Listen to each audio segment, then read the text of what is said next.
Repo rate കുറഞ്ഞതുകൊണ്ട് ജനങ്ങൾക്ക് നേട്ടങ്ങൾ തന്നെ മാത്രമേ ഉള്ളൂ. സാധാരണപ്പെട്ട ആൾക്കാർക്ക് റിപ്പോ റേറ്റ് കുറച്ചു, അല്ലെങ്കിൽ റിപ്പോ റേറ്റ് കൂട്ടി. ഈ റിപ്പോ റേറ്റ് കുറയ്ക്കുക എന്ന് പറയുന്നത് ഇപ്പം നമ്മൾ സാധാരണ ഈ ബാങ്കുകളും കടമെടുക്കുന്നുണ്ട്. അതെ അതെ. ആരെയാണ് കടമെടുക്കണേ? റിസർവ് ബാങ്കിൽ നിന്ന് കടമെടുക്കുന്നുണ്ട്, മറ്റ് ജനങ്ങളിൽ നിന്ന് ഡെപ്പോസിറ്റ് വാങ്ങുന്നുണ്ട്. ഇപ്പോൾ റിസർവ് ബാങ്കിൽ നിന്ന് കടമെടുക്കുന്നത് അപ്പോൾ റിസർവ് ബാങ്ക് എന്ത് ചെയ്യും? ഒരു ഇൻട്രസ്റ്റ് റേറ്റ് ചാർജ് ചെയ്യും.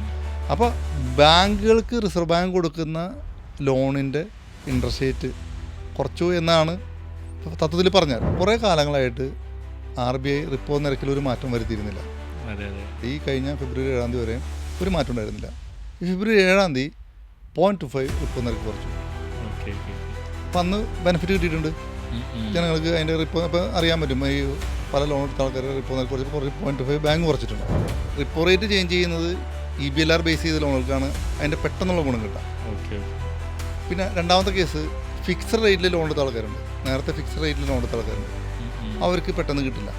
അവരെന്താ ചെയ്യേണ്ടതെന്ന് വെച്ചിട്ടുണ്ടെങ്കിൽ അവർ റിപ്പോ റേറ്റിലേക്ക് മാറാന്നുള്ളതാണ്. പിന്നെ സിബിൽ ഡിഫാൾട്ടൊക്കെ വരുത്തിയ ആൾക്കാരുണ്ട്, അതായത് അത് പെട്ടെന്ന് ബാങ്ക് കൊടുക്കണമെന്നില്ല.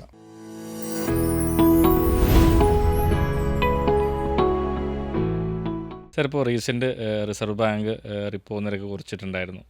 അപ്പോൾ ഈ റിസർവ് ബാങ്ക് റിപ്പോ നിരക്ക് കുറക്കുമ്പോൾ ജനങ്ങൾക്ക് അല്ലെങ്കിൽ ഇപ്പോൾ ലോൺ എടുത്തവർക്ക് ഉണ്ടാകുന്ന നേട്ടങ്ങൾ എന്തൊക്കെയാണ്? റിപ്പോ റേറ്റ് കുറഞ്ഞതുകൊണ്ട് ജനങ്ങൾക്ക് നേട്ടങ്ങൾ തന്നെ മാത്രമേ ഉള്ളൂ. സുജീഷ്, റിപ്പോ റേറ്റ് എന്താണെന്നുള്ളത് മനസ്സിലാക്കണം. അതായത് സ്വാഭാവികമായിട്ടും എല്ലാവർക്കും അറിയണമെന്നില്ല. സാധാരണപ്പെട്ട ആൾക്കാർക്ക് റിപ്പോ റേറ്റ് കുറച്ചു, അല്ലെങ്കിൽ റിപ്പോ റേറ്റ് കൂട്ടി. ഈ റിപ്പോ റേറ്റ് കുറയ്ക്കുക എന്ന് പറയുന്നത് ഇപ്പം നമ്മൾ സാധാരണ ഈ ബാങ്കുകളും കടമെടുക്കുന്നുണ്ട്. അതെ അതെ. ആരെയാണ് കടമെടുക്കണേ? റിസർവ് ബാങ്കിൽ നിന്ന് കടമെടുക്കുന്നുണ്ട്, മറ്റ് ജനങ്ങളിൽ നിന്ന് ഡെപ്പോസിറ്റ് വാങ്ങുന്നുണ്ട്. അപ്പോൾ റിസർവ് ബാങ്കിൽ നിന്ന് കടമെടുക്കുന്നത് അപ്പോൾ റിസർവ് ബാങ്ക് എന്ത് ചെയ്യും? ഒരു ഇൻട്രസ്റ്റ് റേറ്റ് ചാർജ് ചെയ്യും. അപ്പോൾ ബാങ്കുകൾക്ക് റിസർവ് ബാങ്ക് കൊടുക്കുന്ന ലോണിൻ്റെ ഇൻട്രസ്റ്റ് റേറ്റ് കുറച്ചു എന്നാണ് തത്വത്തിൽ പറഞ്ഞാൽ. റിപ്പോ റേറ്റ് കുറച്ചു എന്ന് പറഞ്ഞിട്ടുണ്ടെങ്കിൽ, അതുപോലെ തന്നെ ബാങ്കുകൾ അങ്ങോട്ട് കൊടുക്കുന്ന ഡെപ്പോസിറ്റിനും റിസർവ് ബാങ്ക് പലിശ കൊടുക്കുന്നുണ്ട്. എന്ന് വെച്ചാൽ അതിന് റിവേഴ്സ് റിപ്പോ എന്നാണ് പറയുന്നത്. ഓക്കെ. അപ്പോൾ അത് എന്തിനാണ് ഈ റിപ്പോ റേറ്റ് കൂട്ടുകയും റിപ്പോ റേറ്റ് കുറയ്ക്കുകയും ചെയ്യുന്നതെന്ന് വെച്ചിട്ടുണ്ടെങ്കിൽ, ഇൻഫ്ലേഷൻ ഒരു ബേസ് ചെയ്തിട്ടാണ്. ഇൻഫ്ലേഷൻ കൂടുമ്പോൾ റിപ്പോ റേറ്റ് കൂട്ടും, കാരണം ഇൻഫ്ലേഷൻ കുറയ്ക്കണം. ഇൻഫ്ലേഷൻ കുറയുമ്പോൾ റിപ്പോ റേറ്റ് കുറയ്ക്കും. അപ്പോൾ നമുക്ക് ഇൻഫ്ലേഷൻ കുറച്ച് മാർക്കറ്റിലേക്ക് ഫണ്ട് വരണം. ഇപ്പോൾ ബാങ്കുകൾ RBI കടം കൊടുക്കും, RBI നിന്ന് കടമെടുക്കും. അതിനൊരു മെക്കാനിസം ഉണ്ട്. അതിനാണ് ലിക്വിഡിറ്റി അഡ്ജസ്റ്റ്മെൻറ്റ് ഫെസിലിറ്റി എന്ന് പറയുന്നത്, IAF എന്ന് പറയും. അപ്പോൾ ഇപ്പോഴത്തെ സാഹചര്യം സംഭവിച്ചിട്ടുണ്ടെങ്കിൽ റിപ്പോ നിരക്ക് കുറഞ്ഞിരിക്കുകയാണ്. കുറേ കാലങ്ങളായിട്ട് RBI റിപ്പോ നിരക്കിൽ ഒരു മാറ്റം വരുത്തിയിരുന്നില്ല. ഈ കഴിഞ്ഞ ഫെബ്രുവരി 7 വരെ ഒരു മാറ്റം ഉണ്ടായിരുന്നില്ല. ഈ ഫെബ്രുവരി 7 0.25 റിപ്പോ നിരക്ക് കുറച്ചു. അപ്പം അന്ന് ബെനിഫിറ്റ് കിട്ടിയിട്ടുണ്ട് ജനങ്ങൾക്ക്. അതിൻ്റെ റിപ്പോ ഇപ്പോൾ അറിയാൻ പറ്റും, ഈ പല ലോൺ എടുത്ത ആൾക്കാർ റിപ്പോ നിരക്ക് കുറച്ച് 0.5 ബാങ്ക് കുറച്ചിട്ടുണ്ട്. പിന്നീട് ഏപ്രിൽ 9 വീണ്ടും ഒരു 0.25 കുറച്ചു. അപ്പോഴും കിട്ടിയിട്ടുണ്ട്. പക്ഷേ ജൂൺ 6 കഴിഞ്ഞ ജൂൺ 6 ബാങ്ക് ഭയങ്കരമായിട്ട് ഒരു കുറച്ചു 0.5% കുറച്ചു. അപ്പോൾ ഇങ്ങനെ ഏകദേശം പറയുകയാണെങ്കിൽ 1% റിപ്പോ നിരക്ക് ഈ കുറഞ്ഞ ടൈമിനുള്ളിൽ ബാങ്ക് കുറച്ചു. അപ്പം നമ്മൾ ഇതിൻ്റെ ചുറ്റും ഇതിനു മുമ്പ് നമ്മൾ നോക്കുമ്പോൾ ബാങ്ക്, അതായത് ഈ ഇൻട്രസ്റ്റ് റേറ്റ് നിശ്ചയിക്കുന്നത് ബാങ്ക് പല ഘട്ടങ്ങളിലും പല മെത്തേഡിലാണ്. അതായത് 2003 മുതൽ 2010 വരെ BPLR എന്ന് പറഞ്ഞൊരു bench mark prime lending rate എന്ന് പറഞ്ഞ റേറ്റിലാണ് നമ്മളിത് ഇൻട്രസ്റ്റ് കാൽക്കുലേറ്റ് ചെയ്തിരുന്നത്. 2010 തുടങ്ങി 2016 വരെ നമ്മൾ വന്നപ്പോൾ ബേസ് റേറ്റിൽ നിന്നാണ് ബാങ്ക് കാൽക്കുലേറ്റ് ചെയ്തിരുന്നത്. 2016 മുതൽ 2019 വരെ അത് MCLR എന്ന് പറയും, marginal cost of lending rate എന്ന് പറഞ്ഞിട്ട് ആ മെത്തേഡിലാണ് കാൽക്കുലേറ്റ് ചെയ്യുന്നത്. ഇനി 2019 ശേഷം ആണ് EBLR എന്ന് പറയും, external bench mark lending rate എന്ന് പറഞ്ഞിട്ട്, ലിങ്ക്ഡ് റേറ്റ് എന്ന് പറഞ്ഞിട്ട് ഒരു മെത്തേഡിലേക്ക് മാറി. ഇപ്പം നിലവിൽ BPLRും അതുപോലെ തന്നെ ബേസ് റേറ്റും ഇല്ല, അത് ഡിസ്കണ്ടിന്യൂ ചെയ്തു. നിലവിൽ എക്സിസ്റ്റിംഗ് ആയിട്ട് 2 മെത്തേഡേ ഉള്ളൂ. അതായത് MCLR റേറ്റിലും ബാങ്ക് ലോൺ കൊടുക്കുന്നുണ്ട്, EBLRലും കൊടുക്കുന്നുണ്ട്. MCLR കൊടുക്കുന്നത് ഈ കോർപ്പറേറ്റ് ലോണുകളും അതുപോലെ തന്നെ കുറച്ച് ടൈം ലോൺ MCLR കൊടുക്കുന്നുണ്ട്. EBLRൽ ഈ ഹോം ലോൺ അതുപോലെ തന്നെ ഈ MSME ലോണുകളൊക്കെ EBLRലാണ് കൊടുക്കുന്നത്. അപ്പോൾ EBLRലാണ് ശരിക്കും പറഞ്ഞാൽ റിപ്പോ എക്സ്റ്റേണൽ ബെഞ്ച് മാർക്ക് എന്ന് പറഞ്ഞാൽ റിപ്പോ റേറ്ററാണ്. എക്സ്റ്റേണൽ ബെഞ്ച് മാർക്ക് എന്ന് പറയുന്നത്, എക്സ്റ്റേണൽ റേറ്റ് എന്ന് പറഞ്ഞാൽ റിപ്പോ റേറ്റ് ആണ്. സൂചിച്ച് ചോദിച്ചൊരു ചോദ്യം എന്ന് വെച്ചിട്ടുണ്ടെങ്കിൽ ഇതിൻ്റെ ബെനിഫിറ്റ് കിട്ടുമെന്നുള്ളതാണ്. അതെ, സാധാരണക്കാർക്കും അതുപോലെ ലോൺ എടുത്തവർക്ക് കിട്ടുമെന്നുള്ളതാണ്. ഞാൻ പറയുന്നത് എല്ലാവർക്കും കിട്ടില്ല. കാരണം MCLR റേറ്റ് ചെയ്ത ആൾക്കാർക്ക് ഉടനടി കിട്ടില്ല. കാരണം റിപ്പോ റേറ്റ് ചേഞ്ച് ചെയ്യുന്നത് EBLR ബേസ് ചെയ്ത ലോണുകൾക്കാണ് അതിൻ്റെ പെട്ടെന്നുള്ള ഗുണം കിട്ടുക. Okay okay.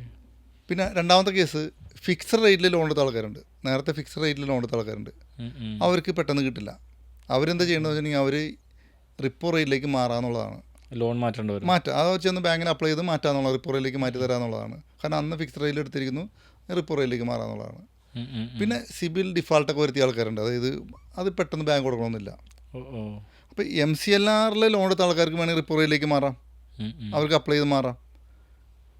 അതുപോലെ തന്നെ നമ്മുടെ ഫിക്സഡ് റേറ്റ് എടുത്ത ആൾക്കാർക്ക് മാറാം. പിന്നെ അതുപോലെ ഈ സിബിൽ പക്കയായിട്ട് കൊണ്ടുനടന്നാൽ മാത്രമേ അതിൻ്റെ ബെനിഫിറ്റ് പെട്ടെന്ന് കിട്ടുള്ളൂ. Okay okay. അതുകൂടാതെ ഒരു കാര്യം അറിയേണ്ടത്, ഈ റിപ്പോ റേറ്റ് ഡയറക്റ്റ്ലി അഫക്റ്റ് ചെയ്യുന്നത്, അതിന് കംപ്ലൈ ചെയ്യേണ്ടത് ഈ കൊമേഴ്ഷ്യൽ ബാങ്കുകളാണ്. നോൺ ബാങ്കിങ് ഫിനാൻഷ്യൽ കമ്പനികളോ അല്ലെങ്കിൽ ഹൗസിംഗ് ഫിനാൻസ് കമ്പനികൾക്കോ ഇത് പെട്ടെന്ന് ഇത് അപ്ലിക്കബിൾ അല്ല. Okay okay. പക്ഷേ അപ്ലിക്കബിൾ ആവുന്നത് എപ്പോഴാണെന്ന് വെച്ചാൽ, ഇപ്പോൾ ഒരു കൊമേഴ്ഷ്യൽ ബാങ്ക് ഒരു റേറ്റ് കുറച്ചു, തീർച്ചയായിട്ടും ഇവിടുത്തെ മറ്റുള്ള NBFCകൾ, ഇപ്പോൾ ബജാജ് ഫിനാൻസ്, ഹൗസിംഗ് ഫിനാൻസ്, അതൊരു ഹൗസിംഗ് ഫിനാൻസ് കമ്പനിയാണ്.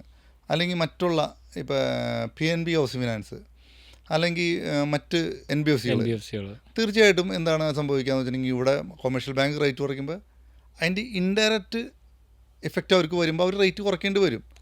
റിപ്പോ റേറ്റ് കുറച്ചത് കൊണ്ട് അവർക്ക് നേരിട്ട് അവർ കുറയ്ക്കണമെന്നില്ല, പക്ഷേ അവർ നിർബന്ധിതരാകും കുറയ്ക്കാനായിട്ട്. അങ്ങനെ വരുമ്പോൾ ഇവർക്ക് ഗുണം കിട്ടും. പക്ഷേ ഞാൻ നേരത്തെ പറഞ്ഞത് MCLR റേറ്റ് എടുത്ത ആൾക്കാരും ഫിക്സഡ് റേറ്റ് എടുത്ത ആൾക്കാർക്കും കിട്ടണമെന്നില്ല. അവർ തന്നെ വിചാരിക്കണം അത് ബാങ്കിനെ സമീപിച്ച് അത് കുറയ്ക്കാനായിട്ട്. ഇപ്പോൾ പലപ്പോഴും ഈ NBFCയിൽ നിന്ന് ഹോം ലോൺ എടുത്ത ആൾക്കാരൊക്കെ ഉണ്ട്. അവിടെ ചെന്ന് നോക്കുമ്പോൾ ആ റേറ്റ് പഴയ റേറ്റ് തന്നെ ആയിരിക്കും കിടക്കുന്നത്. ചിലപ്പോൾ അവർ കുറച്ചിട്ടുണ്ടാകും, പക്ഷേ ഇടയ്ക്ക് ചെക്ക് ചെയ്ത് പോകണം. പല ആൾക്കാരും ഇത് ചെക്ക് ചെയ്യാറില്ല. അതായത് ഒരിക്കൽ ഹോം ലോൺ എടുത്തു, അപ്പോൾ നല്ല റേറ്റൊക്കെ കാണിച്ചെടുത്തു, പിന്നീട് റേറ്റ് ചേഞ്ച് ചെയ്തു, അതിൻ്റെ ബെനിഫിറ്റ് ഉണ്ടായി, കുറയ്ക്കണമെന്നില്ല.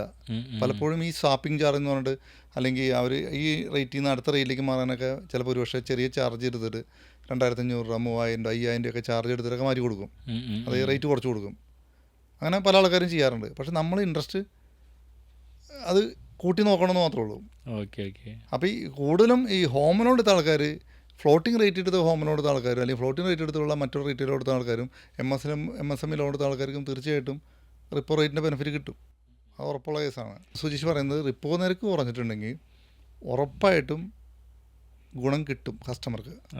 ഞാൻ പറഞ്ഞു ആർക്ക് കിട്ടില്ല എന്ന് പറഞ്ഞു, ആർക്ക് കിട്ടുമെന്ന് പറഞ്ഞു. എപ്പോൾ കിട്ടും എന്നുള്ള ചോദ്യമുണ്ട്. പല ബാങ്കുകളും ഇമീഡിയറ്റ് ആയിട്ട് കൊടുത്തിട്ടുണ്ട്. ഇതിന് റിപ്പോ നിരക്ക് കുറഞ്ഞു കഴിഞ്ഞിട്ടുണ്ടെങ്കിൽ ആസ് പെർ RBI റൂൾ അനുസരിച്ചിട്ട് ബാങ്കിന് 90 ദിവസം വരെ സമയമുണ്ട് ഇത് ഇംപ്ലിമെൻ്റ് ചെയ്യാനായിട്ട്. അതുകൊണ്ട് ചില ബാങ്കുകൾ അപ്പം തന്നെ കൊടുത്തിട്ടുണ്ട്.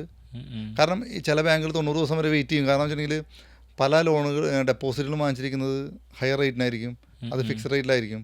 അപ്പം മാക്സിമം ഇങ്ങനെ പോട്ടെ എന്ന് ചിന്തിക്കുന്ന ബാങ്കുണ്ട്. കാരണം വെച്ചിട്ടുണ്ടെങ്കിൽ അവർ നാരോ പ്രോഫിറ്റിൽ പോകുന്ന ആൾക്കാർ അങ്ങനെ ചിന്തിച്ച് പോട്ടെ എന്ന് വെച്ചാൽ ചിന്തിക്കും. അല്ലാത്തടത്തോളം കാലം റിപ്പോ റേറ്റ് കുറഞ്ഞു കഴിഞ്ഞിട്ടുണ്ടെങ്കിൽ ഞാൻ പറഞ്ഞ കാറ്റഗറിയിൽ ഒഴിച്ച് നിർത്തി കഴിഞ്ഞാൽ എല്ലാവർക്കും അതിൻ്റെ ബെനിഫിറ്റ് കിട്ടും. Okay okay. അപ്പോൾ അത് സമൂഹത്തിനല്ലാതെ ഇതായിട്ട് ബെനിഫിറ്റ് കിട്ടും. സ്റ്റോക്ക് മാർക്കറ്റ് അപ്പാവും. കാരണം സ്റ്റോക്ക് മാർക്കറ്റ് അപ്പാവാൻ കാരണം വെച്ചാൽ നമ്മൾ റിപ്പോ റേറ്റ് കുറയുമ്പോൾ സ്വാഭാവികമായിട്ടും ഡെപ്പോസിറ്റ് നിരക്ക് കുറയും. അപ്പോൾ ജനങ്ങൾ ചിന്തിക്കും ഈ ബാങ്കിൽ കൊണ്ടിരുന്നത് നല്ലത്, സ്റ്റോക്ക് വാങ്ങിച്ചിടുന്നത് നല്ലത്. അപ്പം ഇങ്ങനെ പല മാർക്കറ്റിനൊരു ചലനം ഉണ്ടാകും റിപ്പോ റേറ്റ് കുറഞ്ഞു കഴിഞ്ഞാൽ. കാരണം ബാങ്കിന് കിട്ടുന്ന ലോണിൻ്റെ പലിശ കുറഞ്ഞു കഴിയുമ്പോൾ ബാങ്ക് കൂടുതൽ എടുത്തിട്ട് ജനങ്ങളിലേക്ക് കൊടുക്കാൻ തയ്യാറാവും. അപ്പോൾ ലോണും കൂടുതലായിട്ട് കൊടുക്കും. അപ്പോൾ തീർച്ചയായിട്ടും സുജീഷ്, അതിനകത്ത് റിപ്പോ റേറ്റിൻ്റെ ബെനിഫിറ്റ് എല്ലാവർക്കും കിട്ടും.